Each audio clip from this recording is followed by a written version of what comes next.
if you are a people pleaser, a recovering people pleaser, if you have CPTSD, if you're neurodivergent, if you're a woman, or any other person on this planet, there's some gold in this message for you.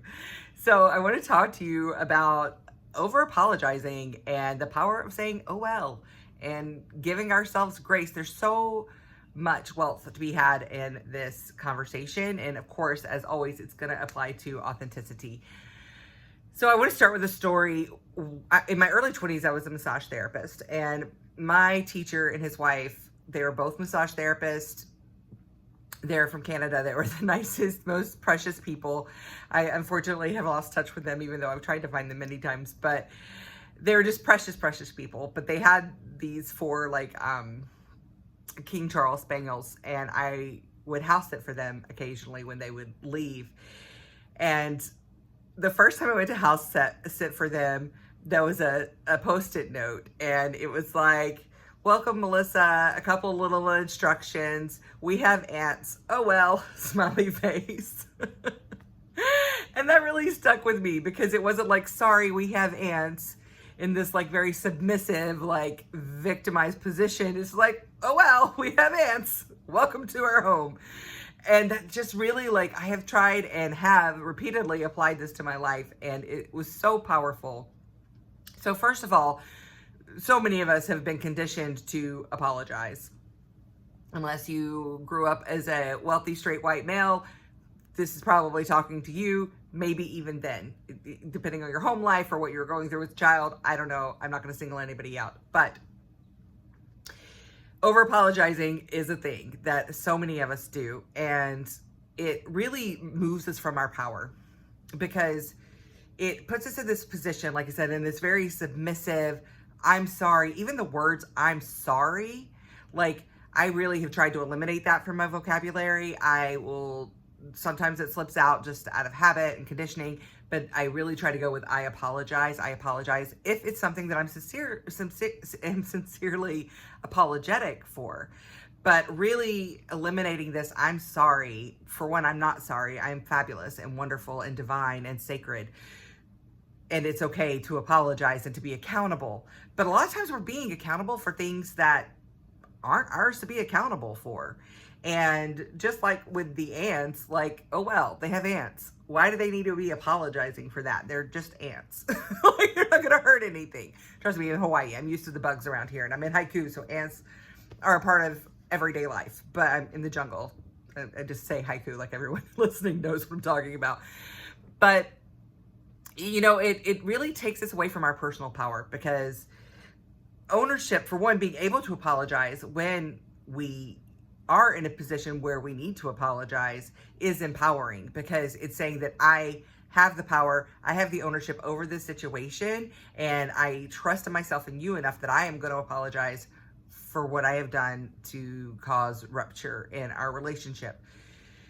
But a lot of times we're apologizing for things that why? And it really just demeans us and diminishes us as people. Not to mention that it takes us away from our authenticity because we don't really mean it. Instead of, I'm sorry for being late, we can easily say, thank you for waiting. Thank you for your patience. Because that's the real thing, is we want to appreciate the people who are accommodating, not apologizing for needing to be accommodated for. We are people. We are imperfect beings, and we need accommodations. There's nothing to apologize for that. Owning what you need and owning what you want and desire in life is what's going to get that to you. Apologizing for needing it is not going to bring it to you. It's not. It's just going to make you look weak and insincere and like a victim or a martyr or someone who's like, oh, I'm sorry. That's not it. That's not where it's at. And I really just want to encourage you to find the power in your oh well. Instead of, I'm sorry I didn't text back immediately. I've been busy. Oh well, here I am now. I'm present here now. And we don't have to actually say oh well if that feels dismissive to you. Whatever feels right for you. But I really love this attitude of oh well. And it's beyond apologies. It's so applicable to life. Things just don't work out the way that we wanted them to, not just sometimes, but a lot of times. And just by giving ourselves the grace of being like, oh, well, like I thought this was going to work and I tried it and it didn't. Oh, well, instead of going into this internal, I am bad and I should have known better and I made a mistake and what's wrong with me? Can't you say, even just in hearing those words, doesn't there feel like a difference of power in that? And just like, that didn't work out the way I was expecting. Oh, well. And oh no, what have I done? I can't believe I did that. Like, you can just feel the energy in those words. So think about what that's going to feel like by applying it into your life. And again, back to the people pleasing, like apologizing for things that we don't need to apologize for. Like, let's be in our power, not only for ourselves, but also, just like in everything I talk about here, doing it for yourself gives others permission to do the same. And I'll even tell people apologize to me and be like, oh, sorry, I'm just now getting back to this text. And I'm like, oh, please don't even. I am notorious for not answering a text until I feel like it. Sometimes I need to think on it. Sometimes I forget that I didn't respond. Sometimes I think I responded, but didn't send it. Sometimes I'm just busy. I'm not married to my phone. I'm not married to responding to an email immediately. And some people may consider that to be unprofessional, but that's really just in this like supremacist capitalistic mindset. But to step back from that and to take our power back from these oppressive systems, it's important that we own what we are responsible for and what we're not responsible for. And when we're not responsible for it, don't apologize for it. You know, one way I find myself doing this, that it's a little bit of a different story, is when someone has experienced something awful and I'm empathizing and I'm like, oh, I'm so sorry that you went through that. I can find another way to phrase that. Actually, I'm going to work on that. But there's a difference between empathizing and taking responsibility for something that doesn't belong to you. And this is all about, again, authenticity and personal power. When you are apologizing for something, even if you feel like that's the polite thing to do, but you're apologizing for something that you really, for one, had no control over, isn't your fault, doesn't really matter, it's not authentic to who you are. That's not how you really feel. So again, going back to that, if you're late, instead of being, I'm sorry I'm late, do you really feel sorry, or do you already know all the things that went in line to make you late? In which case, you appreciate the people who waited for you and that are still there and are accepting your presence in a less timely manner, right? So which one is the real authentic expression, and which one puts us in our power? And it's just a better way to feel through life. This, oh, well, this person didn't do what I wanted them to do and I'm disappointed. Oh, well, instead of how dare they, they're terrible, this is the worst, people are the worst, I hate people. Sometimes it's just not that big, y'all. It's just not that big. It's not that deep. There was this guy in my ceramics class. I think maybe this is a thing that kids are saying these days. Kids, I mean, he was like 19, so the youngsters. I'm a millennial, so we're in the next Gen Zers. So things that the Gen Zers are saying, it's not that deep. And there's so much that we just really get wrapped up in and find disappointment in and get on ourselves and really let it bring us down. But really, it's not that deep. It's not that deep. Like, you bought this thing and then you found a better price later and you have regret for that. Like, it's not that deep. Oh, well, I spent an extra $5. Oh, well, instead of being like, oh, I really needed that $5 and I could have bought. You can't even get a coffee at Starbucks for $5 anymore. So this is a terrible example, but you know what I mean? Like, some things just aren't that deep, and your life is going to be more enjoyable and more empowered when we can learn what to say I'm sorry for, what to say oh well to. Even to ourselves. This isn't just to express it to other people, but even to ourselves. Let's start finding these places in our lives when we could just say, oh well, not that deep, I'm moving on, and allow ourselves to move on to the next thing. For one, this is going to stop draining us of our energy, like tormenting ourselves over things that just really don't matter in the big scheme of things. And it gives us that power and that energy to put into the things that do matter. It also keeps us in our personal power of owning what belongs to us and not owning what doesn't belong to us.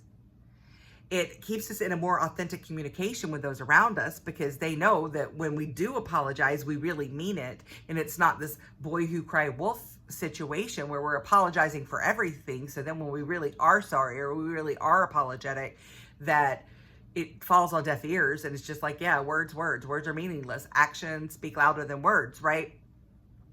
And that's where the authenticity comes in, because people can feel it. If you're not really apologetic, people can feel that, and it's more insulting than anything. So if you're not apologetic, don't say that you are, and that's okay. You don't need to be apologetic for everything. Like, the world has conditioned us to be polite and all of this, but honestly, if you think about it, like, who are we apologizing to so much of the time? It was our teachers in school, our bosses at work. Like, there's so many of these meaningless apologies going out that really just demean us. It keeps us small. It keeps us feeling like we're the ant and they're the like overlord, because, oh, I'm sorry, master, like I didn't make it on time, I didn't do it right, I didn't meet that deadline. Like, and I'm not saying that you don't need to be accountable for your things. Be accountable for your things, but there is a big difference in taking accountability for everything and being in accountability for yourself and your actions and the way that you behave. Now, if you're late all the time, there's something going on there. You're not leaving enough time to get to where you're going. You're overbooking yourself, or you have ADHD and you have time blindness and haven't learned how to manage that in a way to where you get distracted right before you leave. Like, I just know, okay, I don't need to leave for 30 minutes, but if I start a project, I'm going to get lost in it and I'm not going to leave on time. Or if I'm going to start a project, set an alarm on my phone. Okay, 25 minutes from now, it's going to go off so I can wrap up what I'm doing and still get out of here on time. Like, there are ways that we can keep ourselves from being consistently late. And this is just one example of the apologizing, but it's something that we do apologize for often. And there are ways that we can be accountable for that, but that's not what I'm talking about. I'm talking about apologizing for things that you really have no control over or that randomly happen. Apologizing for being human. Like, I'm so sorry, I'm sick, I can't come into work today. Are you really sorry that you're sick? Can you just be human and be like, I'm sick, oh well, not gonna make it in today? Like, which one of those are more empowering and more fun? Like, life is supposed to be fun, and there is this playfulness about, like, oh well. And I just keep going back to that post-it note of, we have ants, oh well. And it was just such a fun vibe. It just like, and that, gosh, y'all, that was more than 20 years ago, and that little post-it note stuck with me in that way because of the energy behind it. It was just such a, like, it is what it is. And we say that, you know, that's the thing, especially here in Maui. I don't know if they do everywhere. I've been here for so long, but I know we say it a lot here. It is what it is. And there's it is what it is, like, attitude of that, or you could just, you know, have that, it is what it is.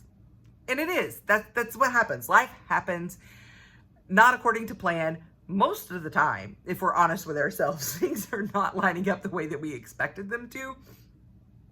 So having that, oh, well, it is what it is, you know, attitude about these things that are really small and that aren't that deep will bring so much levity and allow space for more joy and movement in your life, which all in all gives you more power, more energy to focus on the things that are important to you, the relationships, the situations. It may even get you where you're going on time, right? Oh, but apologizing for being sick, I just can't with that. Please don't ever apologize for being sick. Ever. Why? Why are we apologizing for being sick? Like, do you see what I'm saying? Like, it's not real. Are you really sorry that you're sick? Well, you're probably sorry that you feel like crap. You know, you don't like that you feel like crap, but you don't owe anybody any apology for that. You know, even if you're sick a lot, you don't owe anybody apology for that. You know, there's the book, The Body is Not an Apology. And hold on, I'm gonna look real quick. I forget the author's name. It's so good. She's so good.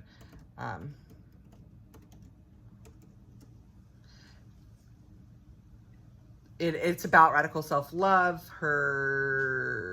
Sonia Renee Taylor. She's amazing. But she even talks about that, how we just apologize for existing. We apologize for taking up too much space. We live in this apologetic energy, you know, whether we're handicapped or we have extra weight on our bodies or we're aging, and we just continue to apologize for being human. And I believe that there's so much more fun and power and expression and accepting that we are flawed, if you even want to consider those flaws, like human beings, that we're not perfect and that perfect is not the goal. There is no perfect, because there are so many different ways to be, and none of them, they're not right or wrong, right? So it's like this energy, like when you walk around with extra weight on your body, there's so much judgment or whatever. So you walk around in this feeling, in this state of apology. Or if you are less abled than others and you need accommodation for that, like being sorry that you can't walk, like, is that really something that you need to be sorry for? It's the vibe, y'all. It's the vibe of not owning your space. Go back to the video I made just last week about taking up your space. This ties hand in hand with that. By not apologizing for things that we really aren't apologetic for, we, for one, put more power behind the apologies that we give that are sincere. We live more authentically. We hold on to more of our personal power, and we just in general enjoy life more. And it's so much easier to just laugh at things that aren't that deep, instead of internalizing them or feeling bad about ourselves or feeling bad about the world, feeling bad about our lives. Like, let's save that energy for creating and playing and enjoying and connecting and moving, the things that uplift us and make us feel amazing. And this is especially relevant right now with everything that's going on in the world and the United States and all the things that are happening. It's this subservient energy, this I'm less than, so I have to apologize for my existence. Can we not apologize for our existence and just celebrate it instead? Can we celebrate who we are? Can we celebrate our bodies and our minds and our lives and our mistakes and our growth and our learning? And can we just celebrate being humans? Because it is such a rare and amazing opportunity. Out of all the souls that exist in all the universes, in all of creation, we get to be human beings on this planet. We get to be flawed. We get to forget who we are and have all these crazy ass experiences trying to find our way back through it. We get to feel, we get to hear, we get to smell, we get to see, we get to taste, we get to touch, we get to sense, we get all of these amazing human experiences, which includes failing, which includes falling, which includes existing in ways that other people may not desire or approve of or agree with. But it's an honor, it's a pleasure, it's something to be celebrated. So let's start living in a state of celebration instead of apologizing for our existence, instead of always apologizing. And I just invite you to just take a couple days and pay attention to how many times you're saying I'm sorry. I've even gosh, back in my high, like I'm a recovering people pleaser, but back in my people pleasing days, I've apologized for apologizing too much. Like, people will like, stop saying I'm sorry, and I'm like, I'm sorry. And I've heard other people do the same thing. Like, we're not. Let's stop saying that we're sorry, because we're not. We are fabulous, wonderful, amazing, powerful beings. Let's own that shit. Own that shit. I love you guys. Take up your space. Learn how to say oh well. And I'll see you in the next video.